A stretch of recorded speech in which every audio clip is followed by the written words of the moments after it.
Reciprocal teaching is fully possible with the primary grades.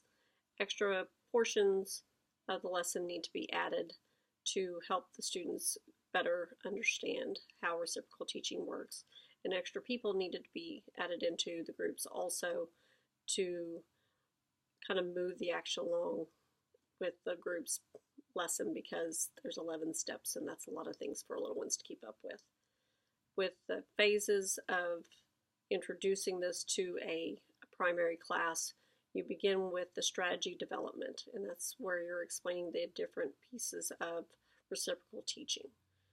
Then you're going to move into what's known as the fishbowl stage, and the fishbowl stage is where you kind of have a leader group, and that leader group is going to learn all the different pieces of the lesson and fully understand it before you move into the teacher groups.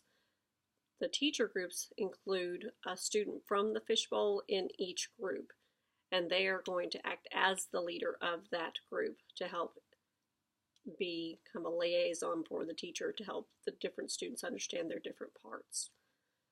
Within the group, there are also additions, because you're going to not only add in a leader, you will be adding in a visualizer who's going to be drawing pictures. Once the teacher groups are fully functioning and seem to be understanding what they need to be doing, then you'll move into independent groups where the students can, switch out different jobs because they all understand each portion. Once that's moving smoothly, then you move into the writing phase. And the writing phase is just, what it sounds like, adding in writing to this lesson so the children respond, in written form. To have the students do an actual reciprocal teaching lesson, the children start with a picture walk, because that is, appropriate for this age group because their stories include pictures. Once the picture walk is complete, then the predictor is going to step in and make predictions about what they think is going to be happening in that story or passage for that time. Then the leader will be setting a purpose for the group. Kids are going to buddy up and read.